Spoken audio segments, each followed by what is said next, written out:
نحمده ونستعينه ونستغفره ونؤمن به ونتوكل عليه ونعوذ بالله من شرور أنفسنا ومن سيئات أعمالنا من يهده الله فلا مضل له ومن يضلله فلا هادي له ونشهد أن لا إله إلا الله وحده لا شريك له ونشهد أن سيدنا ومولانا محمدا عبده ورسوله أما بعد فأعوذ بالله من الشيطان الرجيم بسم الله الرحمن الرحيم والذي جاء بالصدق وصدق به أولئك هم المتقون آمنت بالله صدق الله مولانا العظيم وصدق رسوله النبي الكريم ونحن على ما قال من الشاهدين والشاكرين والحمد لله رب العالمين كما قال الله تبارك وتعالى في عظمة شان حبيبه إن الله وملائكته يصلون على النبي يا أيها الذين آمنوا صلوا عليه وسلموا تسليما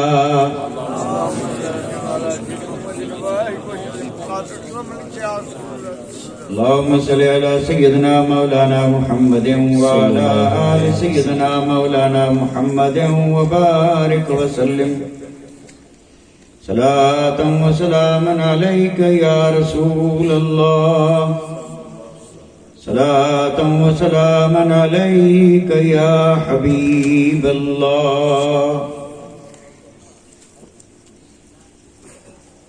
لائق عزت عظیم و تکریم واجب الاحترام گرامی قدر ذی وقار سادات اعظام علماء ذوی الاحترام محترم و مکرم سامعین کرام عزت مآب خواتین اسلام، اللہ تبارک و تعالیٰ کا احسان عظیم، اس کا فضل اور اس کا کرم کہ پروردگار عالم نے محض اپنے فضل اور کرم سے ہمیں یہ توفیق رفیق عطا فرمائی کہ آج ہم اور آپ اس بابرکت نورانی اور عرفانی محفل پاک میں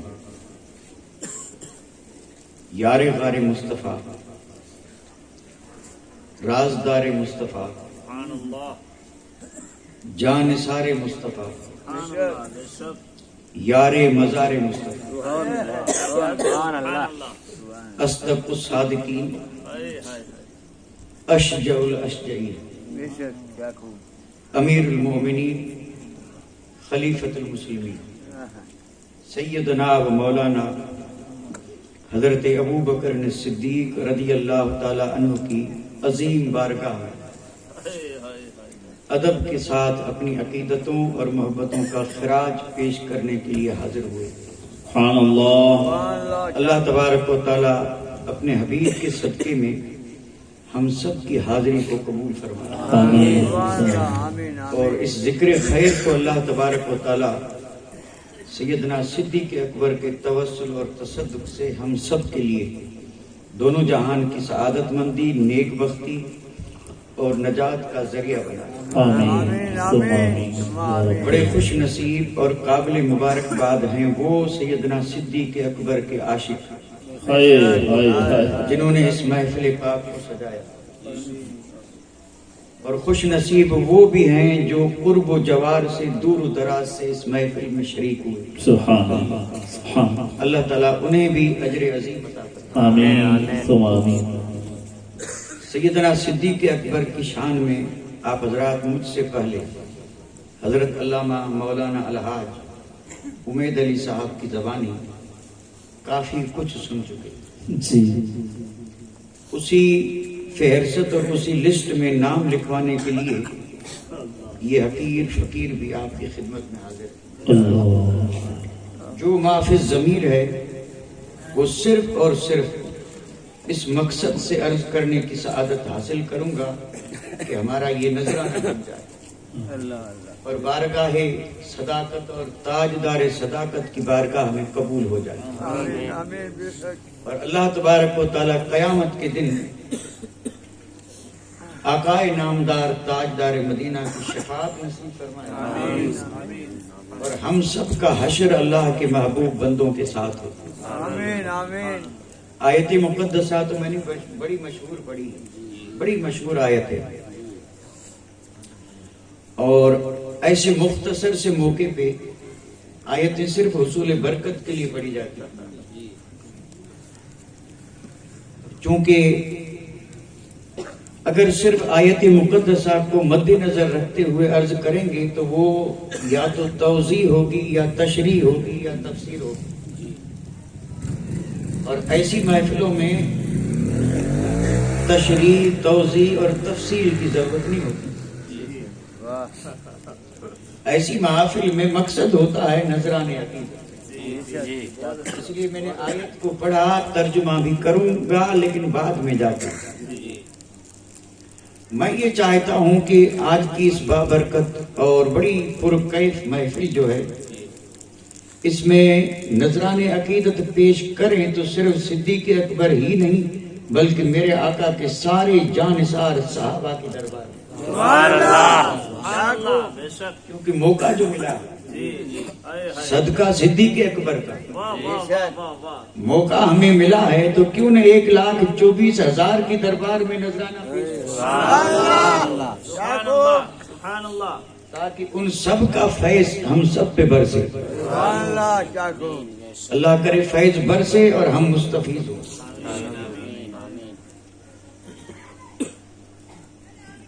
ایک ایسا سوال جس کا جواب سب کو معلوم ہے، تو آپ کہیں کہ معلوم ہے تو پھر کیوں عرض کر رہے ہیں؟ اگر معلوم ہے تو کوئی کہہ سکتا ہے کہ پھر کیوں عرض کر رہے ہیں. تو اس کے جواب میں صرف اتنا عرض کروں گا کہ میں صرف برکت کے لیے عرض کر رہا ہوں. یعنی میں یہ نہیں کہوں گا کہ معلوم نہیں ہے تو پھر میں جو عرض کر رہا ہوں کس لیے؟ برکت کے لیے. اور بے شک برکتیں ملتی ہیں. اور میرا وہ سوال یہ ہے کہ صحابی کہتے کس کو ہیں؟ دیکھیے کیا معلوم نہیں ہے؟ ابھی سن چکے ہیں آپ. اگرچہ بڑے اختصار سے ایک ہی جملے میں لیکن سن چکے ہیں. صحابی کہتے کس کو ہیں؟ تو پہلے میں صحابی کی تعریف کر دوں. جس خوش نصیب نے ایمان کی حالت میں ایک پلک جھپکے اتنی دیر بددعا والا چہرہ دیکھا اور ایمان پہ خاتمہ ہوا. آپ نے غور کیا ہو تو ٹھیک ہے ورنہ پھر غور کر لیں. آنکھ جھپکے اتنی دیر یعنی ایک نظر،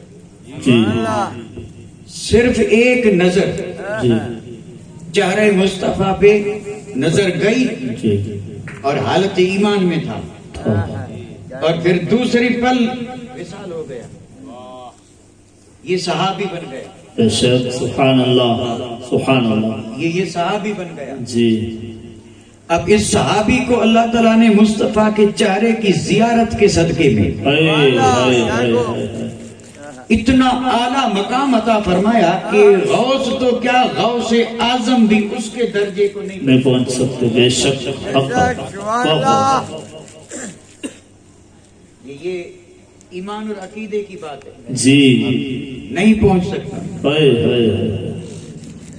امت میں باقی جتنے بھی مراتب ہیں قیامت تک ملتے رہیں گے. بہت اچھے. غوث بھی بنتے رہیں گے, قطب بھی بنتے رہیں گے, کیا بات ہے. ولی بھی آتے رہیں گے, واہ واہ واہ واہ. متقی بھی آتے رہیں گے, مجتہد بھی آتے رہیں گے, مفسر بھی آتے رہیں گے, بڑے سے بڑے عالم بھی آتے رہیں گے. بے شک بنتے رہیں گے, لیکن صحابی بن نہیں سکتے. صحابی بن نہیں سکتے. کیا خوب. صحابی بن نہیں سکتا. اگر کسی کو 1000 برس کی عمر ملے جی, اور 1000 برس وہ سجدے میں سر رکھ کے سبحان ربی الاعلیٰ پڑھتا رہے, عابد تو بن جائے گا, صحابی نہیں. صحابی نہیں. جی جی جی. پوری دنیا کے عیش آرام کو ترک کر کے تارک کو دنیا بن سکتا ہے, صحابی نہیں بن بن سکتا. سکتا. بے شک. اپنا پورا خزانہ رائے خدا میں لٹا دے سخی بن سکتا ہے, صحابی نہیں بن سکتا. جی. سبحان اللہ. عبادت ریاضت بندگی رب اپنے فضل سے اگر کسی کے سر پہ غوثیت کبریٰ کا تاج رکھ دے غوث بن سکتا ہے, صحابی نہیں بن سکتا. جی. کیونکہ صحابی کہتے ہی اس کو ہے جس نے مصطفیٰ کا چہرہ دیکھا. اللہ اللہ. آپ اندازہ فرمائیے جس چہرے کے دیکھنے سے غلام کو یہ مقام مل رہا ہے تو اس چہرے والے آقا کی شان کیا ہوگی. سبحان اللہ سبحان اللہ. تو میں نے جو لفظ بولا تھا نا, آپ ذرا میرے ساتھ غور کے ساتھ اس بات کو سنیں, چونکہ یہ ایمان اور عقیدے کی بات سے میں بات کو شروع کر رہا ہوں. میں نے کہا ایک پل, جی, ایک نظر, جی, ایک لمحہ دیکھا, ایک لمحہ صحابی بن گیا. جی, اس کے مقام کو غور سے نہیں پہنچ پہنچ سکتا. سکتا. اور جب یہ ہمارا ایمان اور عقیدہ ہے جی. تو وہ ذات جس نے سب سے پہلے کلمہ پڑھا اللہ اللہ اور میرے آقا کے وصال فرمانے تک سائے کی طرح ساتھ رہے. سبحان اللہ سبحان اللہ. کیا بات ہے. کلمہ پڑھا اور پھر کیسے ساتھ رہے. ساتھ تو سب رہے, لیکن قربان جاؤں ابو بکر تیرے ساتھ رہنے پر.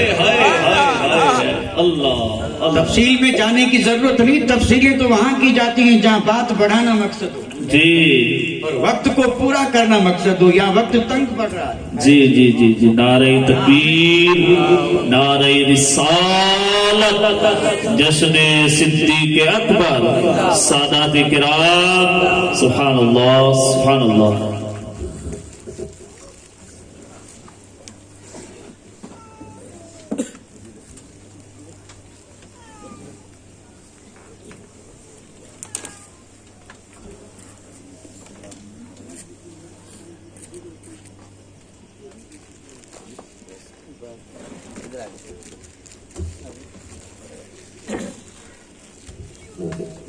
آواز بلند درود شریف پڑھ لیں.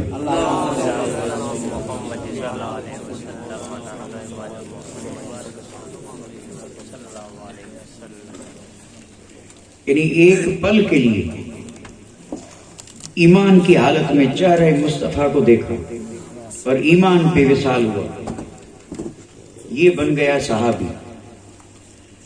اور اس صحابی کے مرتبے اور مقام کو امت کا کوئی اور فرد نہیں پہنچ سکتا. کیا خوب.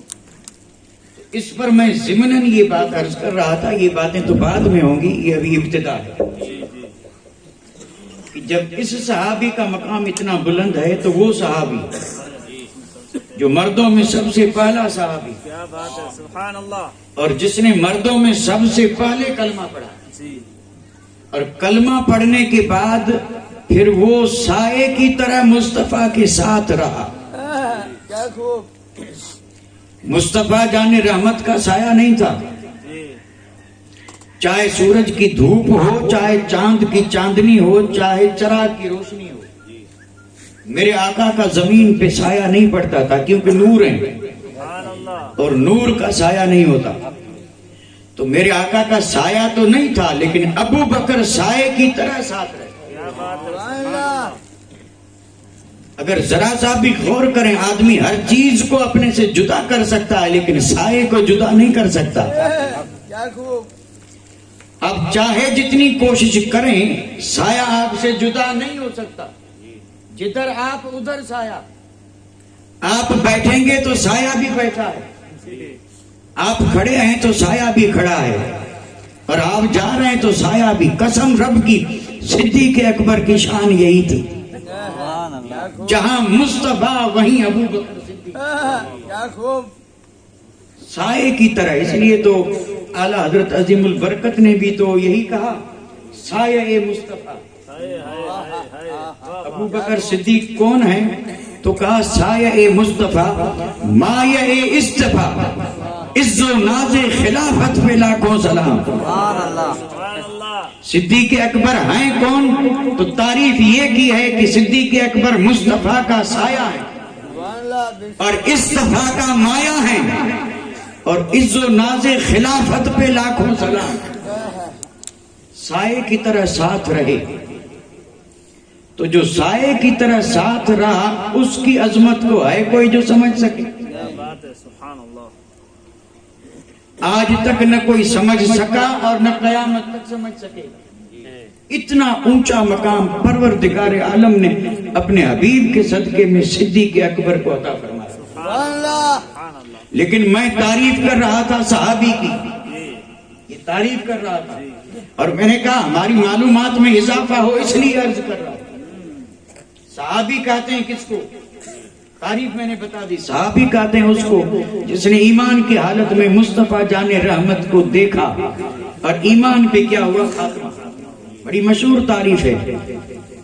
لیکن اگر یہاں پر میں آپ سے پوچھوں کہ کیا ایسے صحابی نہیں تھے جن کی آنکھ میں نور نہیں تھا؟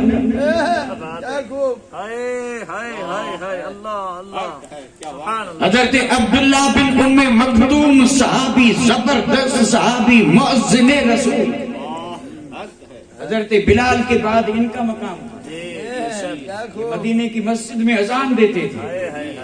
اگر بلال تہجد کی دے رہے ہیں تو یہ ام مکتوم فجر کی اذان دے رہے ہیں. اور اگر حضرت بلال فجر کی اذان دے رہے ہیں تو یہ تہجد کی اذان دے رہے ہیں. عبداللہ ابن ام مکتوم. اور یہ وہ صحابی ہیں جن کی آنکھ میں نور نہیں تھا. ایسے اور بھی صحابی ہیں جن کی آنکھ میں نور نہیں تھا. تو اب اگر یہ تعریف آخری تعریف ہو کہ ایمان کی حالت میں دیکھے اور ایمان پہ خاتمہ وہ صحابی تو اسے کیا کہیں گے؟ اسے کیا کہیں گے؟ جس نے آنکھ میں نور تھا ہی نہیں تو دیکھا بھی نہیں. کیا خوب. اگر اس آنکھ سے دیکھنا ہی صحابیت کے لیے ضروری ہوتا تو وہ کیسے صحابی بنے؟ کیا بات ہے. لیکن ہیں بے شک ہیں تو کیسے بنے؟ تو اب سن لیں صحابی کی جامع تعریف. سبحان اللہ. صحابی کی ایسی جامع تعریف جس میں یہ سب صحابی آ جائیں. صحابی کی تعریف یہ ہے کہ حالت ایمان میں ایک لمحہ کے لیے مصطفیٰ جان رحمت کی صحبت نصیب ہوئی اور پھر اسی حال میں وصال ہو گیا. یہ بھی صحابی. اور یہیں سے یہ مسئلہ بھی قابل غور ہے کہ چہرے کو دیکھنا بھی صحابی بناتا ہے اور نبی کی صحبت میں بیٹھنا بھی صحابی بناتا ہے. سبحان اللہ سبحان اللہ. یہ بھی اسی درجے کا صحابی ہے. اس صحابی کے درجے کو بھی کوئی غوث قطب ابدال اوتاد نہیں پہنچ سکتا. کیا بات ہے. واہ واہ واہ واہ. میرے آقا کی صحبت اور پل بھر کی صحبت. پل بھر کی صحبت. جب پل بھر کی صحبت یہ اونچا مقام دے رہی ہے تو پھر وہ صحبت جو غار میں ملی مزار میں ملی اس صحبت نے کیا کیا شانیں عطا فرمائی ہوں گی. وہ ہیں ابو بکر صدیق. صحابہ کی تعداد جو ہے اس کے بارے میں راجح قول یہ کہ صحابہ کی تعداد ہے 1,24,000. 1,24,000. اور اگر میں آپ سے پوچھوں نبیوں کی تعداد کتنی؟ انبیاء علیہ السلام کی تعداد تقریباً کے ساتھ جواب دیتے ہیں اور یہ احتیاط ہے. ورنہ راجح قول یہی یہ احتیاط ہے تاکہ کوئی کم نہ ہو کوئی زیادہ نہ ہو سب کو ماننا ہو. اس لیے تقریباً کہہ کر کے جواب دیتے ہیں کہ نبیوں کی تعداد تقریباً 1.25 لاکھ یعنی 1,24,000. نبیوں کی تعداد کم و بیش 1 لاکھ اور صحابہ کی تعداد 1 لاکھ.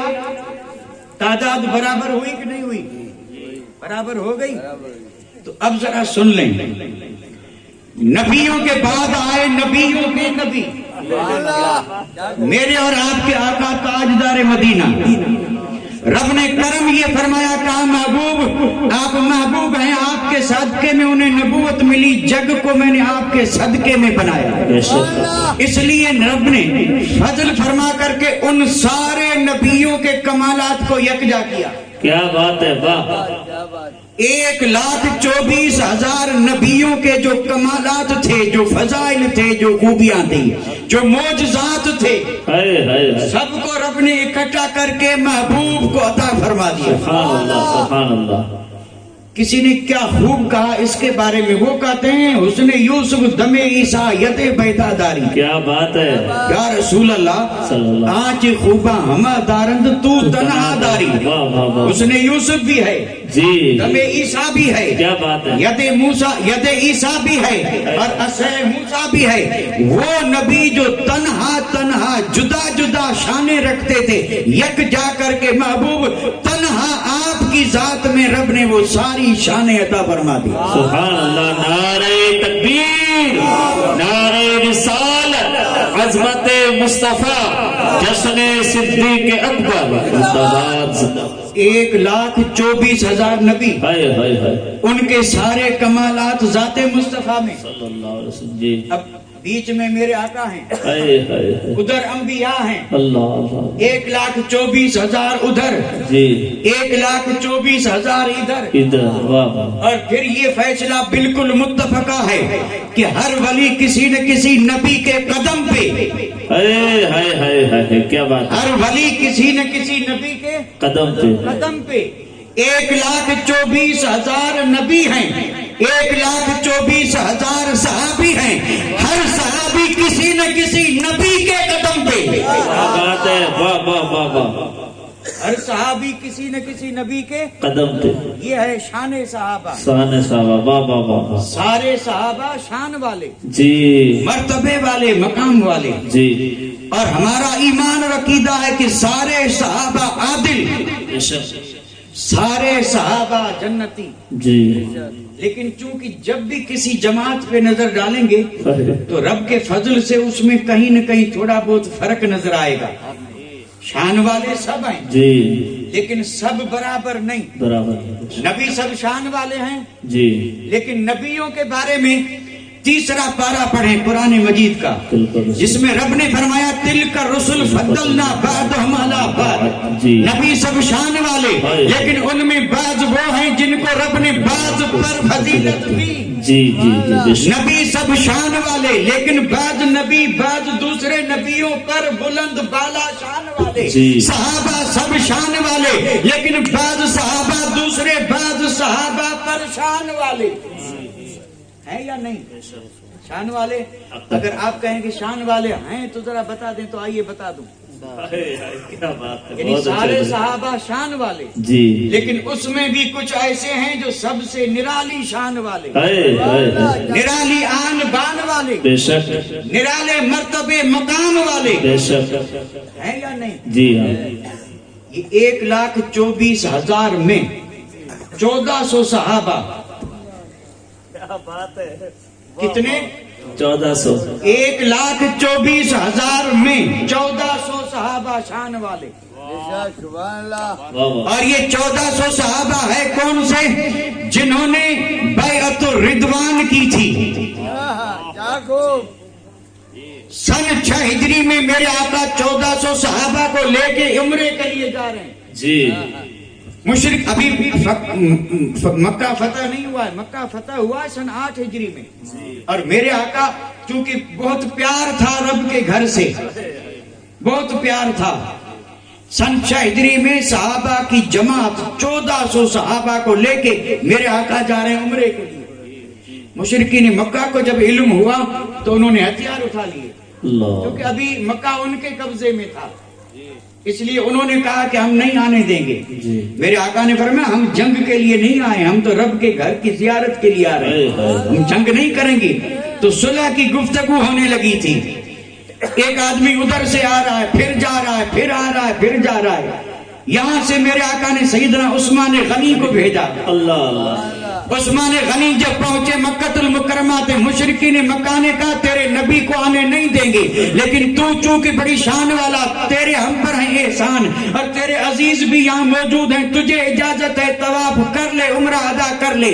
قربان جاؤں عثمان تیرے عشق پر. سیدنا عثمان غنی نے کہا وہ عبادت ہی نہیں. کیا بات ہے، بہت اچھے. سبحان اللہ. میرے آقا حدیبیہ میں رہے، عثمان یہاں طواف کرے. واہ واہ واہ واہ واہ. کیا بات ہوگا ہی کیسے، یہ عمرہ ہوگا کیسے کہ مصطفیٰ اور 1400 صحابہ رکے ہوئے ہیں حدیبیہ میں اور میں آیا ہوں صلح کی بات کرنے اور میں تنہا طواف کر لوں. نہیں، یہ طواف نہ آج ہوگا نہ کل ہوگا. طواف نہیں کیا، عبادت ہے، عبادت نہیں کی. اللہ اللہ. کیوں؟ واہ واہ واہ. عبادت ہی نہیں جس میں لوب رسول اور جس میں بو پائی نہیں جاتی وہ ہے کاغذ کے پھول. کیا بات ہے. واہ واہ واہ. بغیر حب رسول کے جو نمازیں پڑھی جاتی ہیں وہ اصل گلاب نہیں ہے، وہ کاغذ کے پھول ہیں. اگرچہ رنگ ویسا ہی دکھائی دے رہا کیا ہے بات ہے، لیکن اس میں وہ خوشبو نہیں آئے گی جو اصل گلاب میں ہے. آج بھی ایسی نمازیں بہت پڑھی جا رہی ہیں، پڑھتے پڑھتے پیشانی پہ گھٹے بھی پڑ گئے، لیکن کاغذ کے پھول ہیں. وہ عبادت ہی نہیں جس میں نہ ہو حب رسول اور جس میں بو پائی نہیں جاتی وہ ہے کاغذ کے پھول. سیدنا عثمان غنی نے عمرہ نہیں کیا، طواف نہیں کیا. کسی نے یہ افواہ اڑا دی کہ مشرکین مکہ نے عثمان غنی کو شہید کر دیا. اب جب یہ بات پہنچی حدیبیہ تو غیب داں نبی پر تو سب روشن تھا، لیکن چونکہ درس دینا تھا، صحابہ کی وفا کو دنیا پہ ظاہر فرمانا تھا. درخت کے نیچے مصطفیٰ بیٹھے ہیں اور پھر صحابہ کرام سے کہا کہ اگر عثمان کو شہید کیا ہے تو ہم اس کے خون کا بدلہ لیں گے اور بدلے میں جانیں جا سکتی ہیں. آؤ میرے ہاتھ پہ بیعت کرو کہ جان دیں گے. اللہ. یہ بیعت ہو رہی تھی جان دینے پہ. جی 1400 صحابہ نے بیعت کی تھی اور اس کا ذکر تفصیل سے قرآن مجید میں موجود ہے، تفصیل کے ساتھ. اذ یبایعونک تحت شجرہ انما یبایعون اللہ ید اللہ فوق ایدیہم. کیا بات ہے. بیعت ہو رہی ہے رضوان کی کہاں پر؟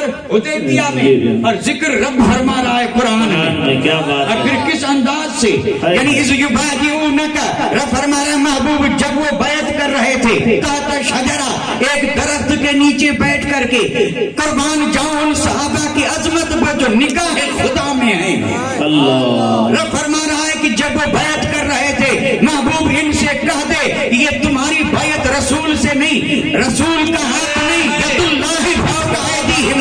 ان صحابہ سے کہہ دو کہ خوش نصیبو یہ جو ظاہر میں ہاتھ نظر آ رہا ہے یہ ہاتھ خدا کا ہے جو تمہارے ہاتھ پہ ہے. ید اللہ فوق ایدیہم، اللہ کا ہاتھ ہے ان کے ہاتھ پہ. سارے صحابہ کی بیعت جب ہو چکی تو غیب نبی نے ظاہر کر دیا کہ عثمان شہید نہیں ہوا، اب ہو رہی عثمان کی بیعت.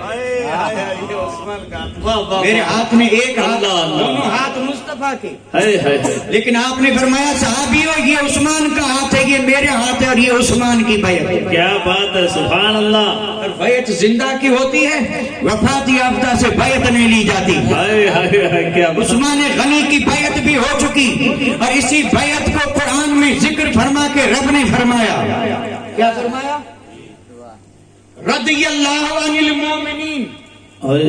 یہ 1400 وہ ہیں جن سے اللہ راضی ہو گیا. جی جی جی جی. اب جنہیں دنیا ہی میں سند مل جائے باقی سے افضل ہوئے یا نہیں؟ بے شک.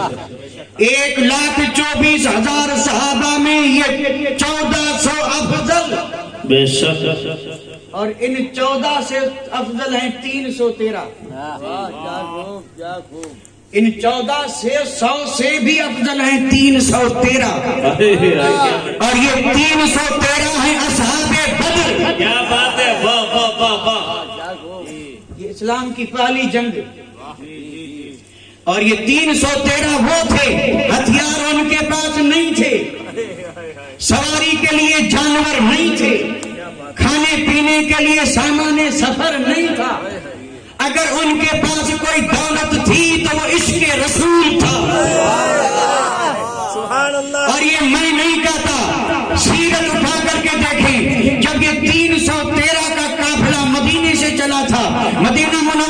یہود بھی رہتے تھے. یہودیوں نے جب صحابہ کو نہتے دیکھے تاکا تو کہنے لگے وہاں 1000 مسلح فوج آئی ہے جن کے پاس تلواروں کی کمی نہیں, جن کے پاس تیروں کی کمی نہیں, جن کے پاس تلواروں کی کمی نہیں, جن کے پاس زرہوں کی کمی نہیں, جن کے پاس خوف کی کمی نہیں, جن کے پاس کمانوں کی کمی نہیں, اور یہ نہتے جا رہے ہیں. تو قسم رب کی صحابی نے کھجور کی شاخ کو جھٹکے سے توڑا, فرمایا تلوار نہیں تو کیا ہوا, ہم اس شاخ کو تلوار بنائیں گے اور اسلام کا پرچم بلند کریں گے. کیا بات ہے. نعرہ تکبیر, نعرہ رسالت, عظمت غلام مصطفیٰ, جشن صدیق اکبر, زندہ باد زندہ باد زندہ باد. اور پھر یہ ہری شاخیں تلواریں بھی بن گئی. حق ہے. واہ واہ. یہ عشق مصطفیٰ کا مقام تھا, یہ عشق مصطفیٰ کا اثر تھا. اور آج تلواریں بھی کند ہو کر کے لاٹھیاں بن جاتی ہیں. بہت اچھا اشارہ, بہت اچھے, بہت اچھے. یہ ہیں اصحاب بدر. پھر چونکہ مجھے بدر کو بیان نہیں کرنا ہے, مجھے تو بیان جو کرنا ہے وہ بھی بڑھ رہا ہے معاملہ, لیکن کوئی حرج نہیں ہے بڑھے تو. نتیجہ میں عرض کر دوں گا اور نتیجے پہ پہنچیں گے تو انشاءاللہ ایمان تازہ ہوگا. یعنی 1,24,000 سے 1,400 افضل, اور 1,400 سے یہ 313 افضل. کیا خوب. اب ان کی افضلیت میں کوئی شک کر سکتا ہے جن کی مدد کے لیے ملائکہ اترے؟ آپ حضرات میں سے جو خوش نصیب عمرے یا حج کے لیے گئے ہیں انہیں مبارک, اور دوسروں کو اللہ موقع دے کہ سب جائیں, سب جائیں. اور جو جاتے ہیں انہیں یہ ٹور والے لے جاتے ہیں بدر کی زیارت کے لیے. ابھی بدر کے قصبہ اور وہ بدر جہاں جنگ لڑی گئی تھی اور جہاں مسجد عریش ہے, جہاں میرے آقا کا چھپر بنایا گیا تھا, آج وہاں مسجد بنی ہے, اس کا نام ہے مسجد عریش. عریش چھپر کو کہتے ہیں, لکڑیوں سے بنا ہوا سایہ عریش. آج اس مسجد کا نام بھی ہے مسجد عریش. جانے والے پہلے اس مسجد میں 2 نفل پڑھتے ہیں شکرانے کے, تحیت المسجد کے, اور پھر جاتے ہیں بدر کی زیارت کو. لیکن یہ بدر اور میدان بدر, مسجد عریش ابھی کچھ دور ہے, بیچ میں اسی جگہ سے قریب جاتے ہوئے ایک پہاڑ نظر آتا ہے ریت کا. حالانکہ وہاں پہاڑ سب ہیں پتھر کے, ان کے بیچ میں ایک پہاڑ نظر آتا ہے ریت کا, اور اس پہاڑ کی ریت میں آج بھی نور برس رہا ہے. میں یہ عرض کر رہا ہوں جنہوں نے دیکھا ان سے پوچھیں. وہ ٹور والے جب وہاں سے گزرتے ہیں تو رکتے تو نہیں, لیکن کہتے ہیں دیکھو یہی وہ پہاڑ ہے جس پہ فرشتوں کی فوج اتری تھی. پہلے 3,000 اترے تھے, پھر 5,000. قرآن مجید میں رب نے فرمایا محبوب یمددکم ربکم بخمسۃ آلاف من الملائکۃ مسومین. محبوب گھبرانا نہیں, ہتھیار نہیں ہے تو کیا ہوا, تیرے اس لشکر میں خادم بن کر کے نوری فرشتے بھی اتریں گے اور ان کی سرداری کمان جبریل امین کریں گے. بخاری شریف اٹھا کر کے دیکھیں, جنگ بدر جب ہو چکی تو ایک صحابی نے کہا تھا یا رسول اللہ, دشمن میری تلوار کی زد میں تھا, میں نے تلوار کو وار کرنا چاہا لیکن میں نے وار کیا بھی نہیں, اس سے پہلے اس کا سر تن سے جدا ہوا, وہ گر گیا. میں نے دیکھا کسی کو نہیں, آواز آ رہی تھی اقبل ہیجوم, اقبل ہیجوم. یہ ہیجوم ہے کیا, اور یہ تلوار کس کی تھی؟ میرے آقا نے فرمایا دیوانے, ہیجوم جبریل کے گھوڑے کا نام ہے, اور یہ تلوار کسی بشر کی نہیں, سید الملائکہ جبریل کی چلی.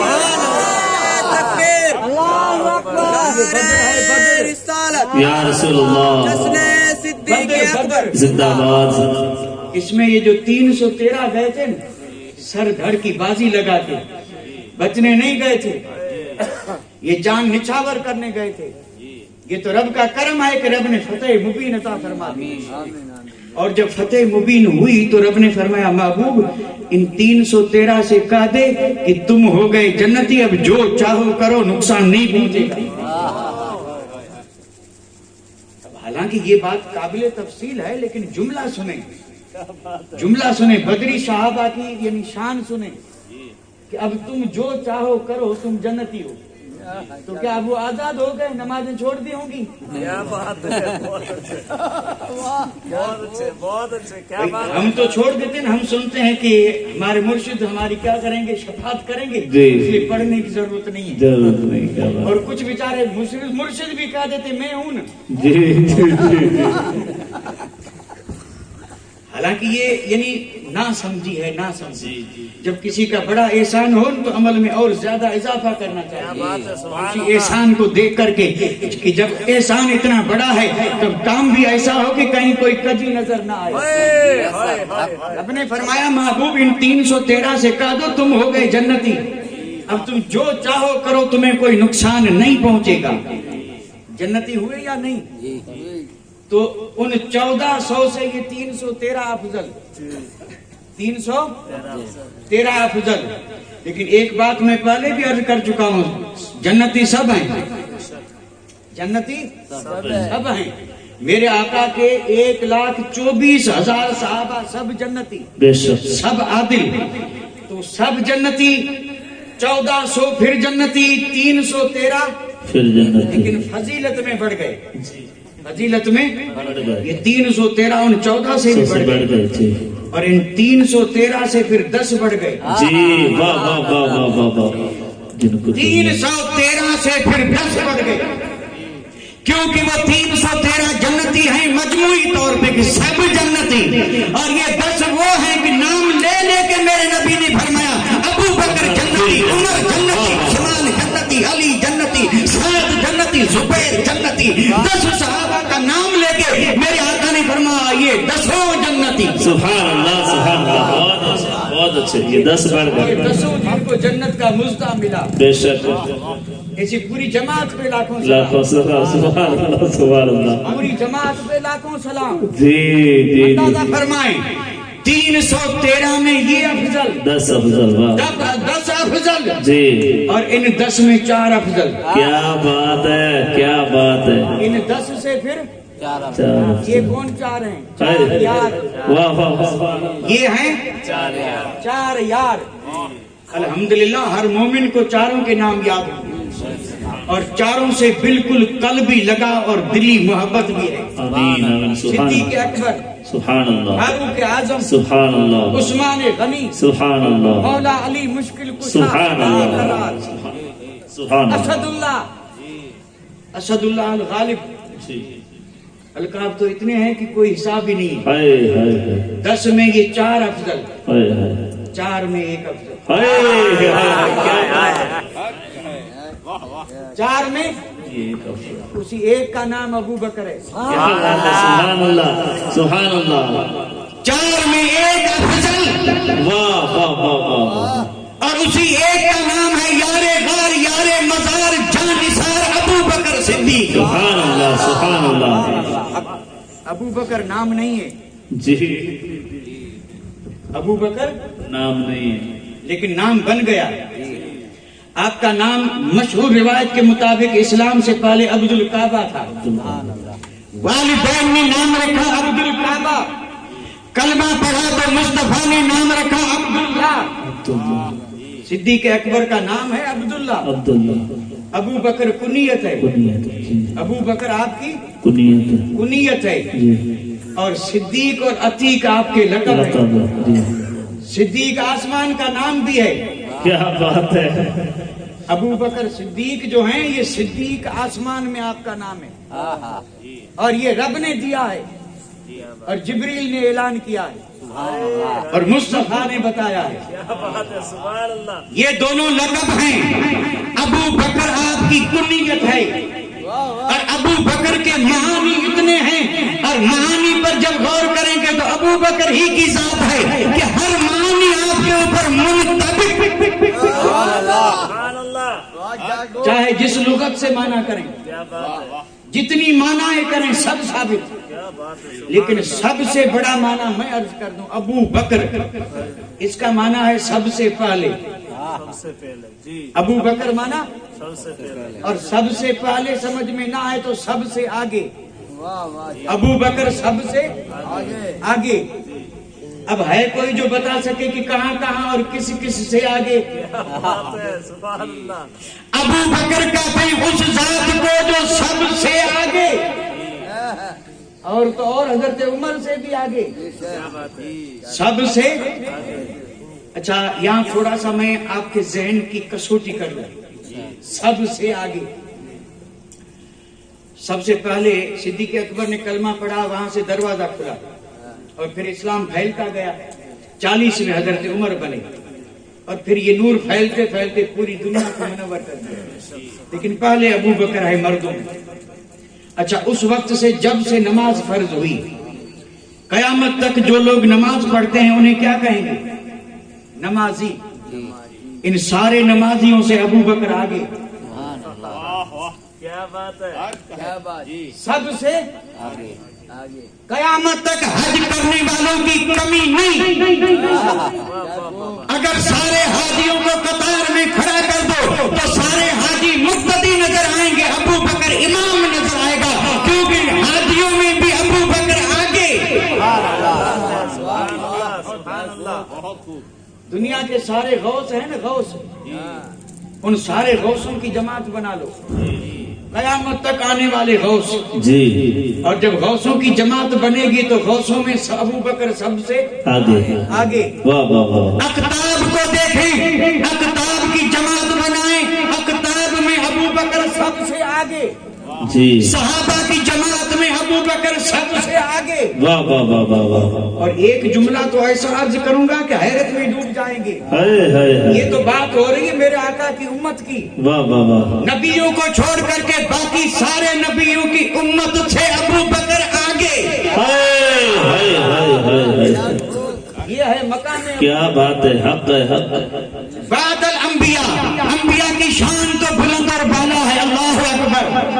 نبی نہیں، نبیوں کے بعد اولاد آدم، حضرت آدم سے لے کے قیامت کی صبح تک نبی کر دیں الگ۔ نبیوں کے بعد جتنے بھی انسان ایمان والے ہیں، جتنی بھی امتیں ہیں، تعداد خدا جانے، خدا کا رسول جانے، قیامت تک آنے والے امتی ہیں نبیوں کی امتیں، میرے آقا کی امت، ان ساری امتوں کو یکجا کریں تو وہاں بھی سب سے آگے جو ذات نظر آئے وہی ابو بکر ہے۔ سبحان اللہ، نعرہ تکبیر، نعرہ رسالت، جشن صدیق اکبر، شان صدیق اکبر، عظمت صدیق اکبر، زندہ باد زندہ باد، سبحان اللہ۔ اور جو آگے ہوتا ہے نا وہی افضل ہوتا ہے،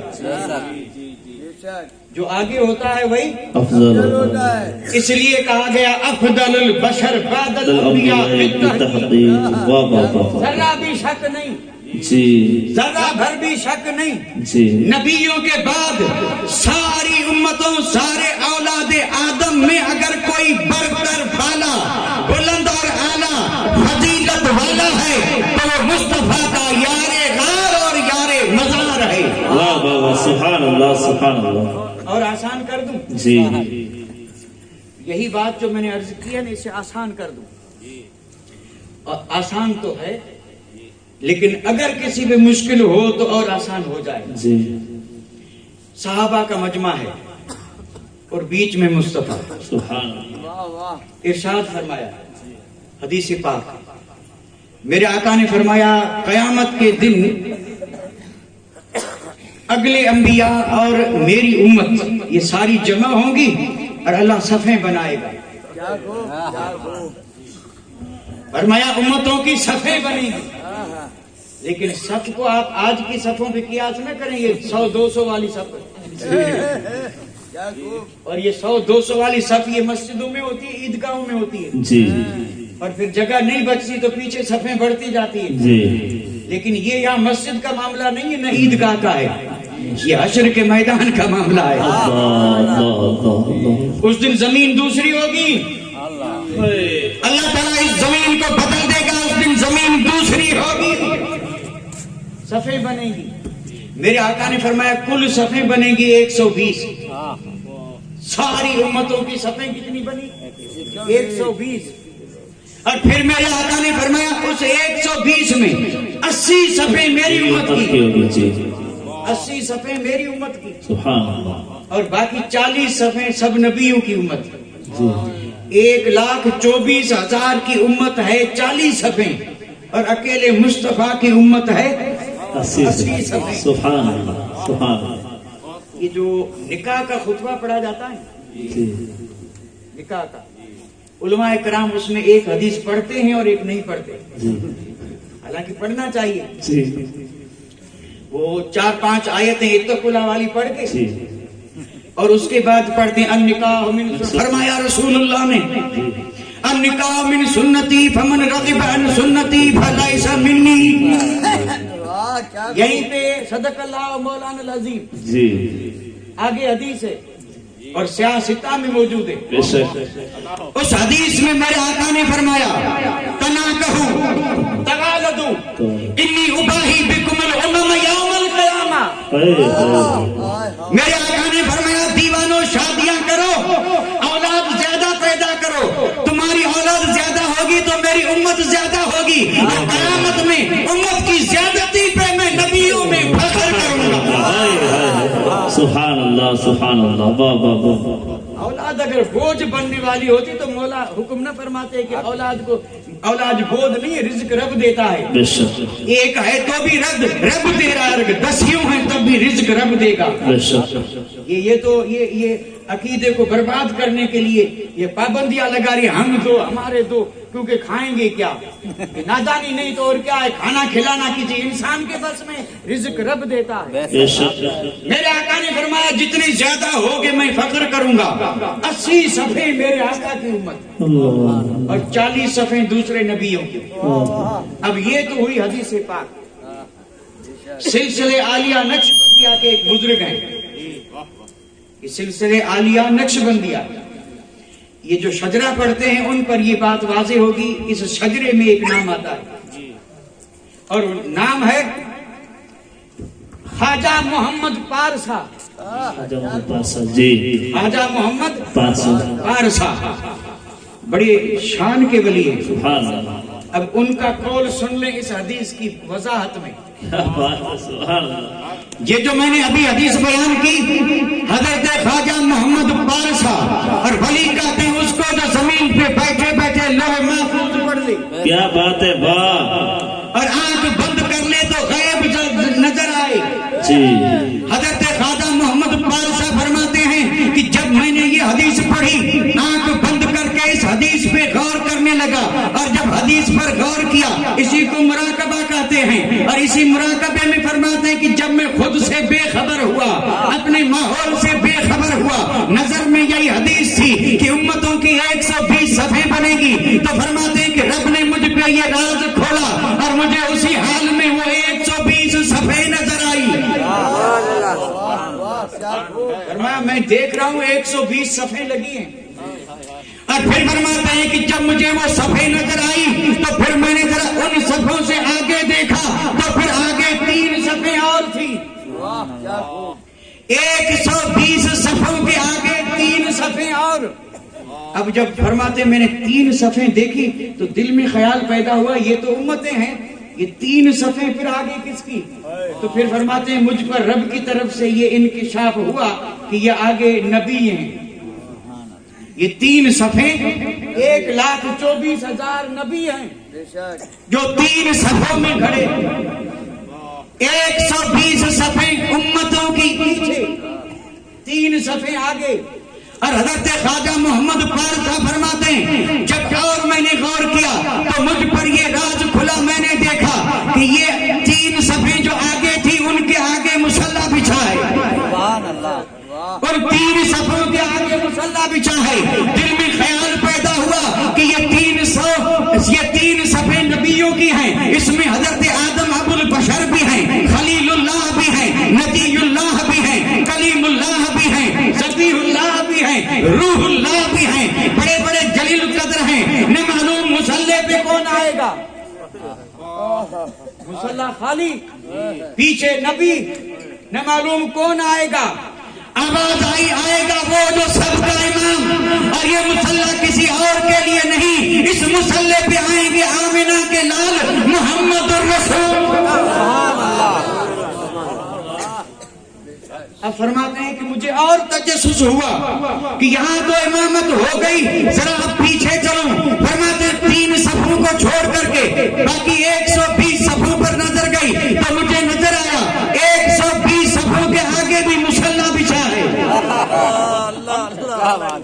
120 صفوں کے آگے بھی مصلی بچھا ہے، اور یہ کسی معمولی آدمی کی بات نہیں. فرماتے ہیں 120 صفیں، 120 صف کے آگے مصلی اور مصلی خالی. میں نے اس وقت دل میں خیال کیا کہ اب یہاں پر تو اللہ والوں کی کوئی کمی نہیں ہے، غوث بھی ہیں، قطب بھی ہیں، ابدال بھی ہیں، تابعین بھی ہیں، تبع تابعین بھی ہیں، صحابہ بھی ہیں، بڑی شان والے امتوں میں اگلے بھی ہیں، پچھلے بھی ہیں. مصلی خالی ہے، نہ معلوم اس مصلی پہ کون آئے گا.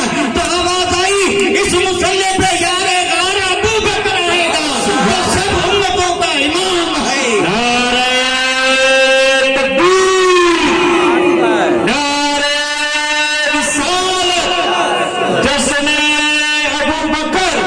سبحان اللہ، سبحان اللہ.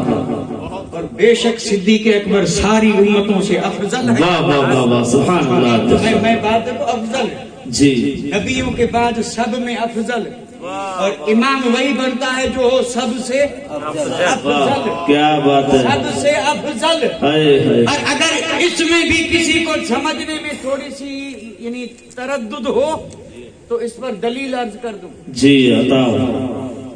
حدیث پاک ہے، صحابہ کے مجمع میں میرے آقا نے ارشاد فرمایا کہ صحابیوں میں نے ترازو دیکھا. ترازو، اور ترازو وہ ہوتا ہے جس کے 2 پلڑے اور جس میں وزن کیا جاتا ہے اور اس سے پتا چلتا ہے کہ ہلکا کون ہے اور بھاری کون ہے. ترازو وزن کرنے کے لیے ہے. میرے آقا نے فرمایا میں نے دیکھا بڑا ترازو دیکھا، بہت بڑا، بہت بڑا. تو صحابہ کرام نے عرض کیا یا رسول اللہ ترازو دیکھا پھر کیا ہوا؟ میرے آقا نے فرمایا پھر ہوا یہ کہ ترازو کے ایک پلے میں رب نے میری ساری امت کو رکھ دیا. ساری امت، اس میں صحابہ بھی ہیں، تابعین، تبع تابعین ہیں، میں مجتہدین، اولیاء، علماء، متقین، پرہیزگار، شہید، جتنی بھی امت کے درجے ہیں. فرمایا ایک پلے میں رب نے رکھا ساری امت کو، اور پھر رب نے ایک پلے میں رکھا مجھے. اور پھر جب اسے تولا گیا تو میرے آقا نے فرمایا میں سب پر بھاری. میں، حالانکہ میرے آقا کو یہاں اپنا بھاری بتانا مقصد نہیں تھا، اس لیے اگر وہ مقصد ہوتا تو میرے آقا کی ذات تو ذات ہے. یہ ساری کائنات اگر ہو ایک پلے میں اور مصطفیٰ کا صرف ایک سجدہ رکھ دے ایک پلے میں. یہاں صرف امت کی بات نہیں ہے، قسم رب کی ساری کائنات، زمینیں، آسمان، زمینوں میں آسمانوں میں جو ہے وہ سب دے رکھ دے ایک طرف. اور غار میں نبی نے جو امت کے لیے سجدہ کیا تھا، اور غار بھی آج موجود ہے، غار سجدہ. 3 دن 3 راتیں امت کے غم میں نبی روتے رہے، ایک طویل سجدہ کیا تھا. سب نے سنا ہوگا وہ ایک سجدہ رکھ دے ایک پلے میں تو کائنات ساری ہلکی ہو اور میرے نبی کا سجدہ سب پہ بھاری ہو. لیکن چونکہ یہاں بتانا مقصد کچھ اور تھا، میرے آقا نے فرمایا ایک پلے میں ساری امت، ایک میں میں. اور پھر جب ترازو کو تولا گیا تو میں سب پہ بھاری. پھر میرے آقا نے ارشاد فرمایا، پھر پروردگار عالم نے میری ساری امت کو رکھا ایک پلے میں. لفظ پہ غور کرتے چلے، ساری امت. اور ساری امت میں صدیق اکبر کو چھوڑ دیں باقی سب آ گئے. کیا بات. ساری امت، فرمایا ساری امت کو رب نے رکھا ایک پلے میں، اور ابو بکر صدیق کو رکھا ایک پلے میں. اور ایک پلے میں رکھ کے رب نے جب وزن کیا تو ہو گئے دونوں برابر. ہو گئے دونوں اللہ. ساری امت ایک طرف، ابو بکر تنہا ایک طرف برابر. وزن پہ غور کریں، وزن پہ. یہاں صرف امت نہیں تل رہی تھی، وزن جو ہو رہا تھا نا امت کے دامن میں جو تھا وہ بھی سب تھا. امت کا جب وزن ہوا تو اس کی تقویٰ کا بھی وزن ہو رہا ہے، شب زندہ داری کا بھی وزن ہو رہا ہے، متقی بھی اسی میں ہے، اور تقویٰ بھی وہی تل رہا ہے. قیامت تک آنے والوں کا تقویٰ ایک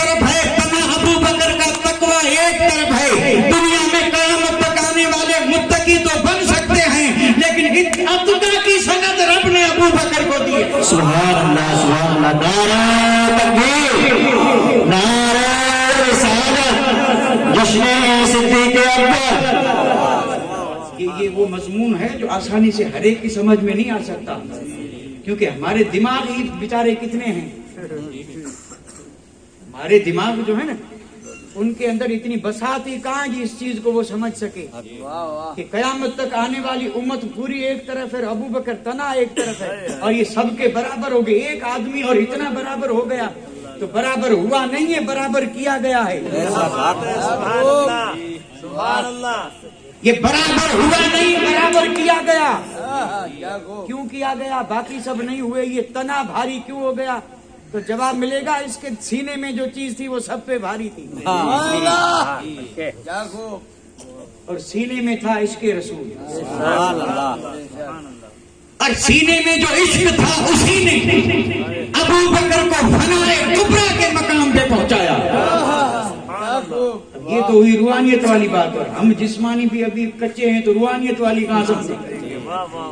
یہ فنا بقا والی بات ہے نا، بقا کبھی کسی کو نہیں ملتا جب تک فنا نہ ہو، اور فنا ہونا کوئی آسان کام تھوڑے، فنا کہتے ہیں خود کو مٹا دینا، نہ رہنا، اور جب کوئی آدمی اپنے آپ کو کسی میں یہ گم کر دیتا ہے، اور پھر نہ اس کی اپنی مرضی رہتی ہے، نہ اس کا اپنا مال رہتا ہے، نہ اس کا اپنا گھر رہتا ہے، نہ کاروبار رہتا ہے، وہ کہتا ہے جو کچھ ہے تو ہی ہے، یہ فنا ہے۔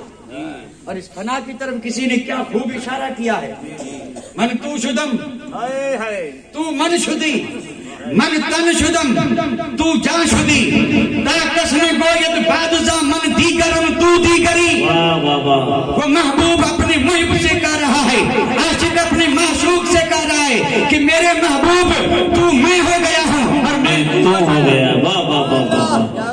میں جسم بن گیا تو جان بن گئی، اور یہ ایسا اس لیے ہوا کہ کل کوئی یہ نہ کہے کہ تو اور ہے میں اور ہوں۔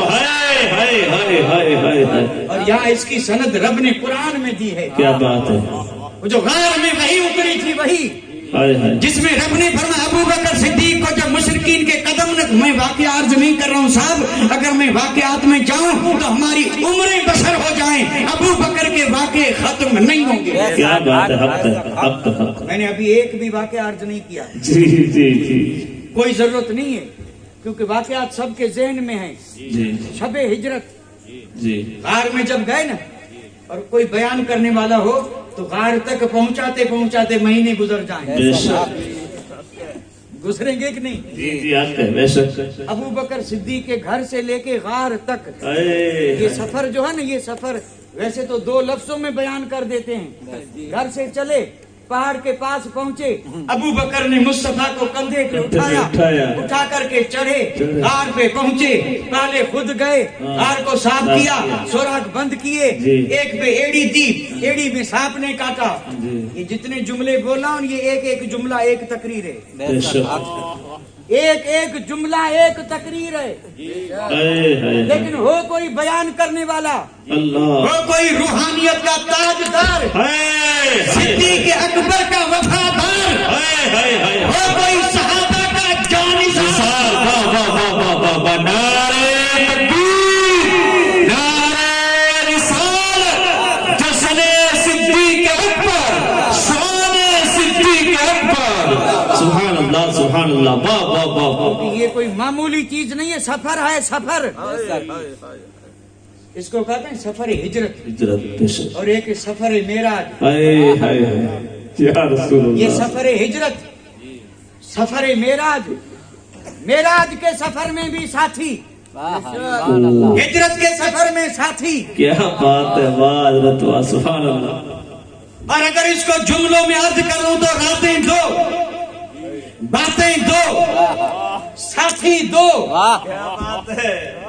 ہجرت کی رات اور معراج کی رات، میرے آقا نے زندگی میں طویل سفر یہی کیے ہیں، لیکن قسم رب کی آنکھ بند کر کے سفروں کے غور کریں، معراج کا سفر شروع ہوا، درے رسول پہ جبریل کھڑے ہیں،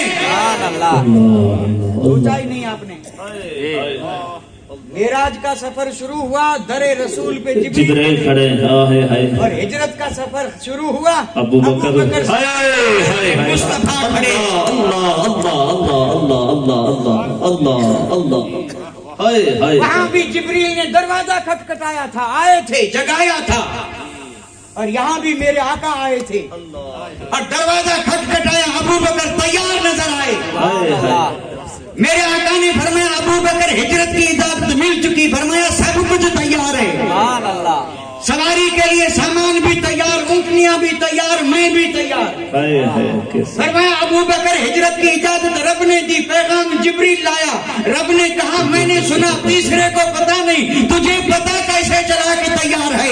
ابو بکر نے کہا یا رسول اللہ بات آج کی نہیں ہے، کئی مہینے پہلے آپ نے فرمایا تھا کہ صحابہ جا رہے ہیں، ایک دن مجھے بھی اجازت ہوگی اور میں جسے چاہوں گا اسے ساتھ میں لے جاؤں گا، اور ساتھ میں چلنے والا سب سے شان والا ہوگا۔ فرمایا اس دن سے اور آج کا دن ہے، ابو بکر رات میں سویا نہیں کہ کب مصطفیٰ آ جائیں کہیں سویا نہ ملوں۔ ہائے ہائے ہائے اللہ، عشق والے سوتے سوتے تھوڑی، واہ واہ واہ واہ واہ واہ، کیا بات ہے، عشق والے سوتے تھوڑی، ہائے ہائے روزانہ رات بھر جاگتا رہتا ہوں کہ کب مصطفیٰ آ جائے اور کہیں ایسا نہ ہو کہ در بند ہو اور عاشق سویا ہو۔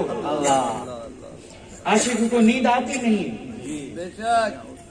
رات پوے تو بے دردانو نیند پیاری پیاری آوے۔ آوے، واہ واہ واہ واہ، یہ جو رات آتی ہے تو نیند کس کو آتی ہے؟ بے دردوں کو۔ اور جو اللہ درد والے ہیں، درد کون سا؟ عشق نبی کا، محبت الہی کا۔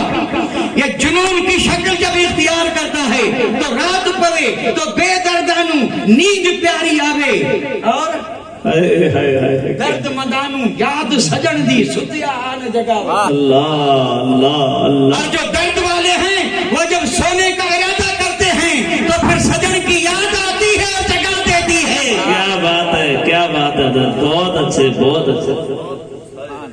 تو یہ دو راتیں ہیں صاحب، اور اسی ایک رات کو فاروق اعظم کی ساری عمر کی نیکیوں کے برابر کیا گیا تھا۔ جی جی جی جی جی، ام المومن حضرت یہ تاروں بھری رات تھی، جی اور آنگن تھا ام المومن حضرت عائشہ کا، گود میں سر تھا مصطفیٰ کا۔ سبحان اللہ، مومنوں کی ماں نے آسمان کے ستاروں کو دیکھ کے کہا یا رسول اللہ کوئی ہے ایسا، کوئی ہے ایسا امت میں جس کی نیکیاں ستاروں کے برابر ہو؟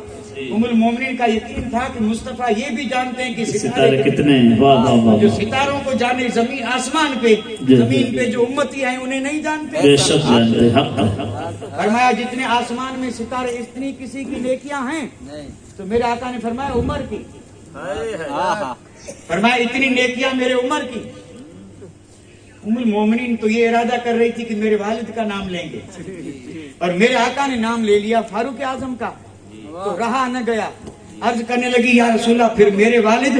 تو میرے آقا نے فرمایا کہ عمر کی ساری نیکیاں تیرے والد کی ایک رات کی نیکی کے برابر۔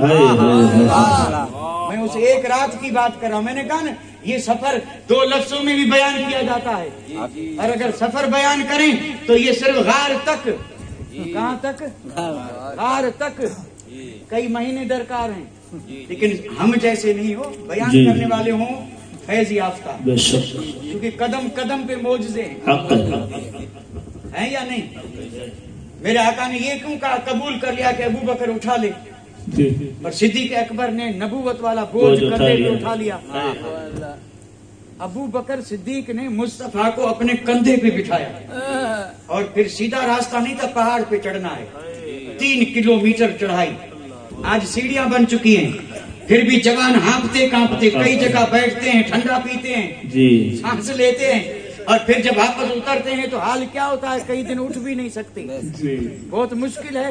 سیڑھیاں بن گئی، بیچ میں ہوٹلیں، جگہ جگہ پہ پاکستانی کھڑے ہیں اور وہ خدمت کے لیے تیار، کچھ دو ہم تمہاری خدمت کریں، وہاں بھی یہ حال چل رہا ہے۔